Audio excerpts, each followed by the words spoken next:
YouTube channel and Substack. So YouTube because some of the people who have joined me over here on YouTube kind of know me from my old days, from my natural farming, and there's been a lot that's happened. I went silent and fairly silent. I've always been pretty active on Instagram, but I'm kind of renewed and have been working pretty hard on an integrated framework called Natural Being. So I thought I'd come onto this new platform, Substack, and also re-engage some of my followers and kind of see if we can bridge the gap a little bit, if there even is a gap. A lot of the reason that I came up with a framework called Natural Being was a natural progression of me practicing natural farming, but on top of that, being a self-trained alchemist, also having studied permaculture, and also applying a spiritual path to my life for about 25 years, which is very alchemical in nature. A lot of the principles that I'm learning in all areas are interrelated. And so I've kind of let the cream come to the surface, and I'm expressing it all through a framework called Natural Being, which is based in natural farming principle. Natural farming isn't just KNF, how I was taught, Korean natural farming, and Jadam. It also incorporates basic, if you can even use that word, indigenous wisdom paths applied to natural systems, and specifically in recognizing that our medicine truly is where we are, that everything is a little bit perfect in our world if we just have the eyes to see and the ears to hear.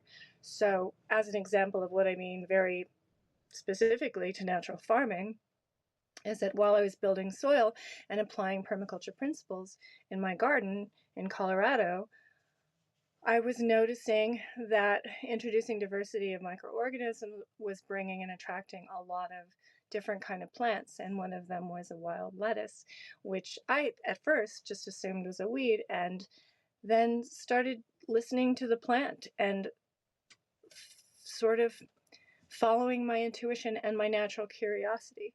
So I ended up looking into it and finding out that it was very useful for dreaming and for sleep. And I use it to this day, and it is helping me regulate my nervous system in ways that I wasn't able to touch through all the things that I've been through over the last year, which relocated from a place I'd been for 25 years. I'm now re-landed in a new garden from Colorado to New Mexico, having traveled through a cancer journey and a recovery, but there was the treatment, and I'm recovering from both the cancer and the treatment. So there's all that, and all the way through that, really just paying attention um,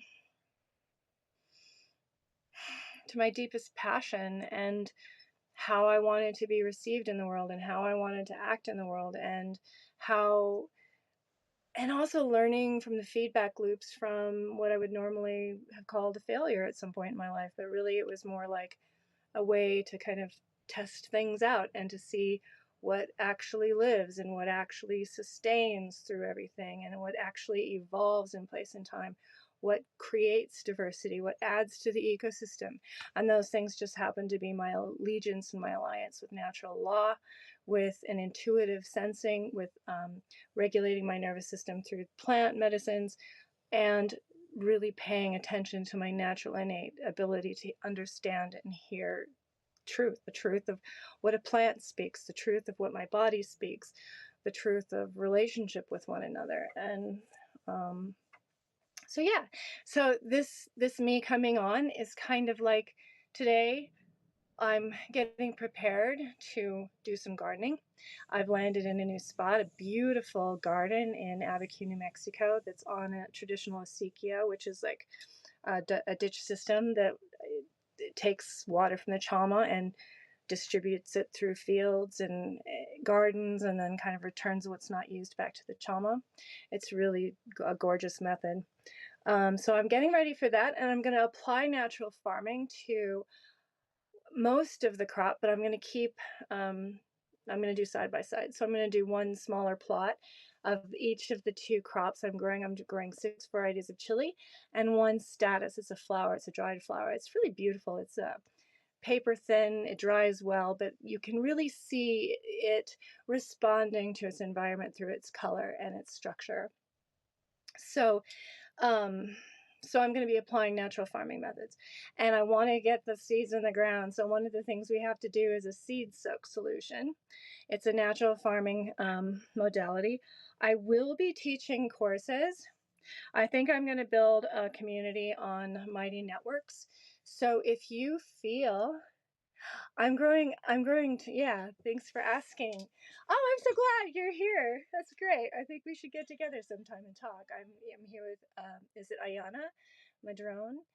Um, self, self, what is it? Self-reflecting, self-identifying witch of wonderful things. Sounds like there's some nice interacting that we can do. Okay, so basically those two crops and the ones that I'm going to grow with the Korean natural farming or the natural farming methodology um, is requires a seed soak solution.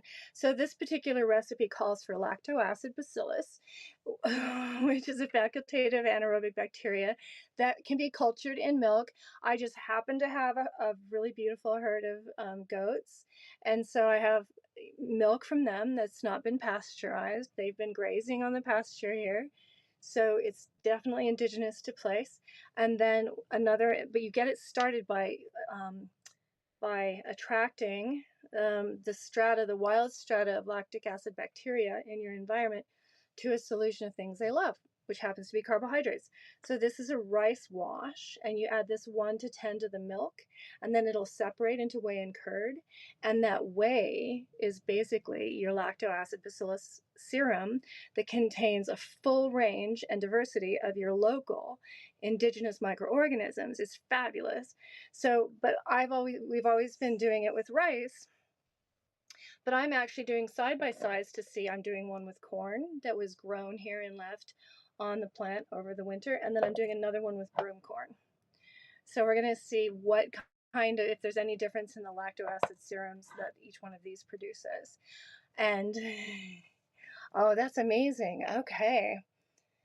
Yeah. Okay. So you're familiar with this technique. This is really great. I just love it that I can actually use the things that I'm growing and are indigenous to my area. And I also have built some soil. I've been a traveling natural farmer for a little moment. I went from a big home with a big garden to a bus pulling a trailer with goats. Fairly idealistic, thinking I could travel the nation teaching natural farming. I did get to travel a bit, and I'm really happy to be grounded in a garden and potentially my forever home here. It's nice, but it's been a journey, a heroic journey with my goats. And the whole way I was building soil in the back of the trailer utilizing a deep mulch bed. And so I'm at the end of my journey there. So I'm also going to teach that. That's going to be in the community offerings as well. And also part of my Substack. So I'm excited about that. And here, I just did an IG live because that's been my main platform too. So this is the soil. It's wet because we just percolated through a filter. And it's not soil. It's too rich for that. It could be a top dress or it can be, oh, you did? See, Ayana says, oh my words, we lived in a van for 6 years traveling the country crafting permaculture landscapes. Oh my God. Okay. Okay. So it can be done. Oh, I got up to Wyoming. I went to a festival there and ended up staying there to work for a while because it costs to travel. Isn't it crazy? You think it's everyone's dream, but you better have money for it. And anyway, and while I was there,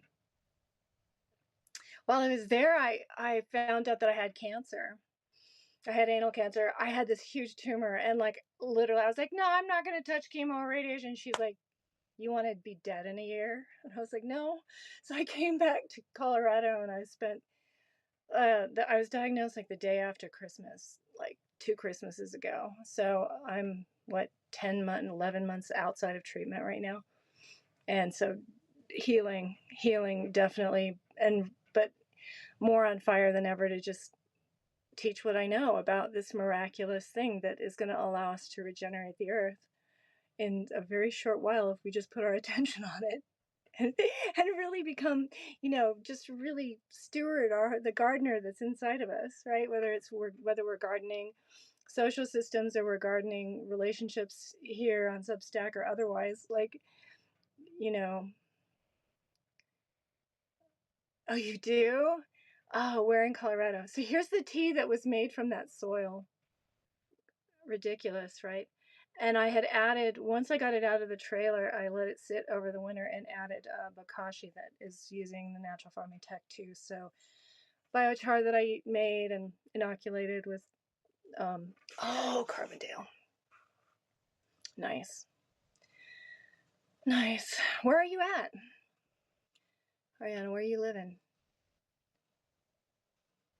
Yeah, we should chat on a live. I'm down for this, if you are. I think I want to do lives on weekends and then keep my publishing time for the weekdays because I'm going to be going into this 13 lunar cycle teaching at Tennessee. Ooh. Okay, do you like Tennessee? Where are you moving? Are you going to go mobile again? Are you still on your bus? No. Are you I have so many questions. I should probably read some of your work. You probably answer some of them.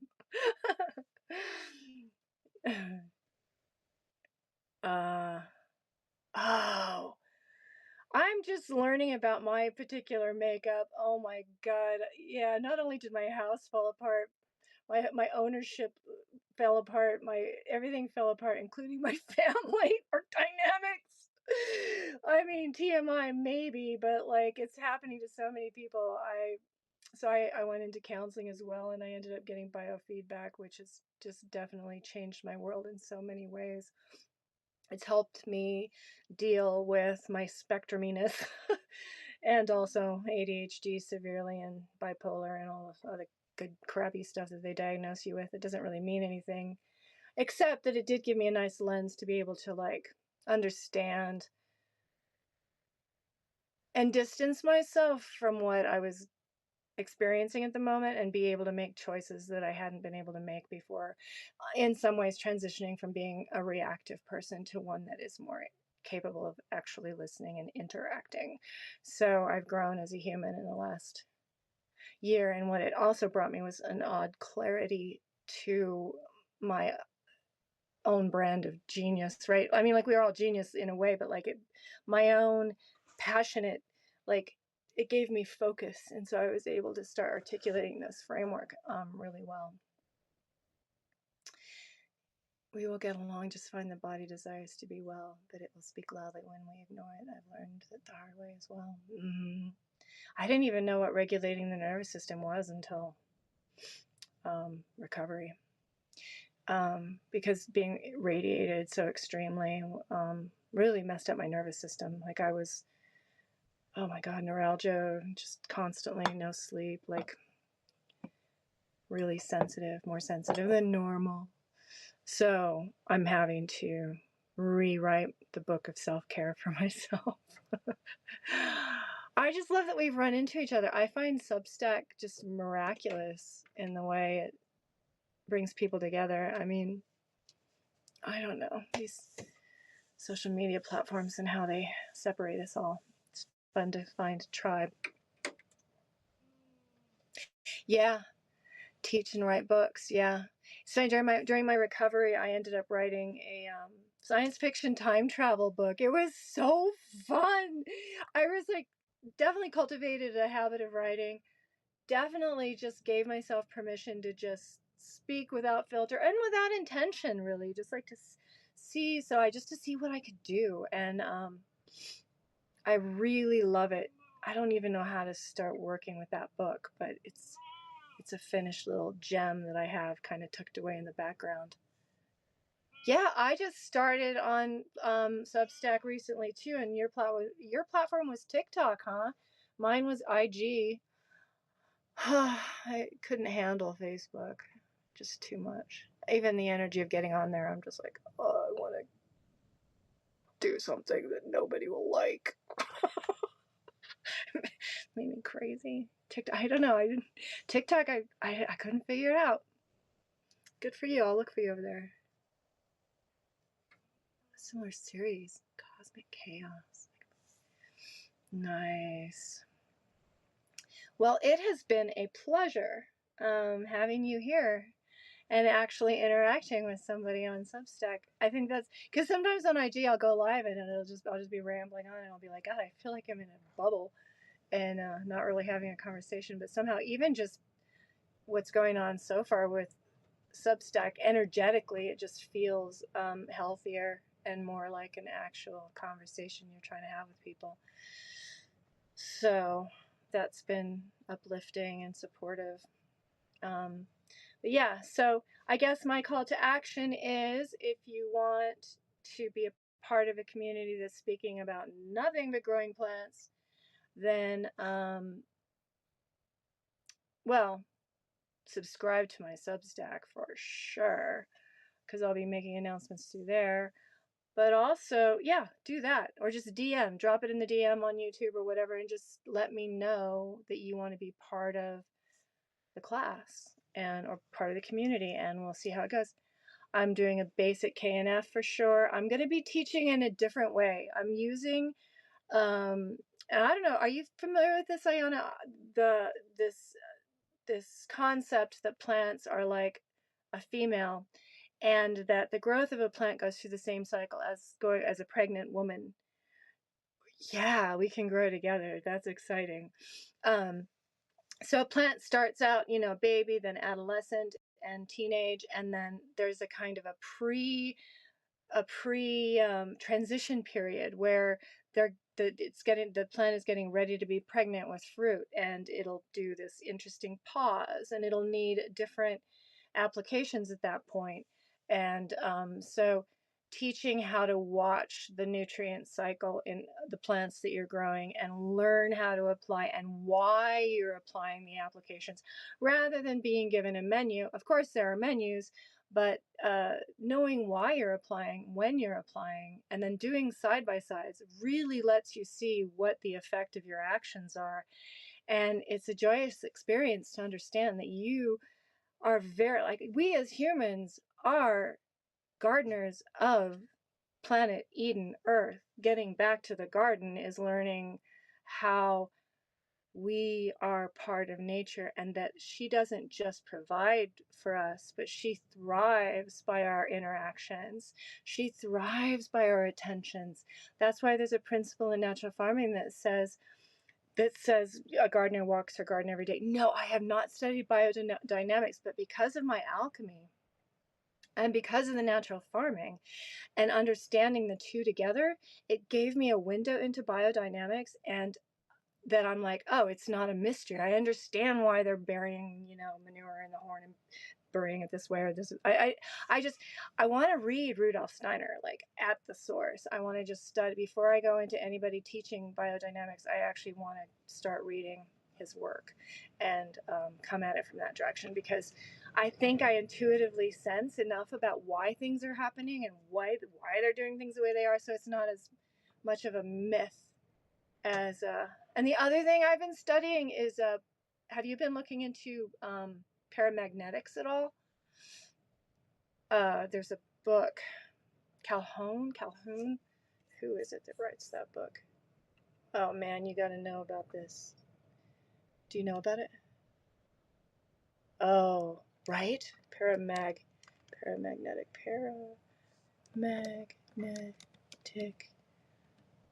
Calhoun author.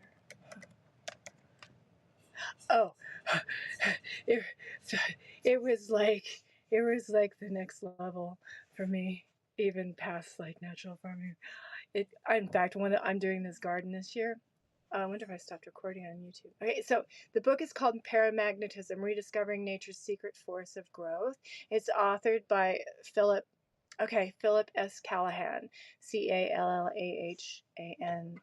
I'll just do it right here. Let's see. I'll just Ooh, I got a rubber band holding my phone in place. I'm not going to do the chat at the moment. I'll drop it. I'll update this. So I'm building this garden because I live on the other side of an ancient volcano, and I was literally raised over the top of the mountain on the other side. And I was driving to Chama, and I was looking back over the mountain range, and I had a eureka moment. I was like, I am living on the other side of the Via Caldera. And what I'm seeing around me, it just suddenly made sense. Like, I was like, there's so much basalt, volcanic basalt, which has got a negative charge, and then quartz has a positive. So if you're built like, so I'm going to line the bed with the negatively charged basalt, and then kind of build a radio tower around it so that it's just, see if we can amplify some of that growth.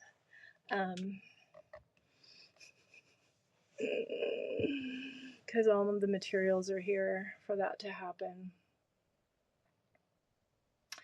I think I did it. I think I covered everything. So the paramagnetism is also going to be in the course and in the community that I'm building. Yes, we went into this in soil chemistry. Man, oh, really? Fascinating. I just feel like if we just shift our focus in society just a little bit, all of these things, all these latent bits of gems and jewels are just going to reemerge. Like, not only do we know things through our body, but we've also been taught some things that are pretty crucial, and we just haven't been able to apply them yet, right? So, yeah, you're welcome, Mayana. It's been a real pleasure to have you here. And YouTube, amazing. I hope you guys watch. These are some of my stuff in the background. This is a FPJ I'm going to use for the seed soak that is made out of watercress, which I gathered just over there in a creek. This one's weird. This is Chamisa, which is an allelopath.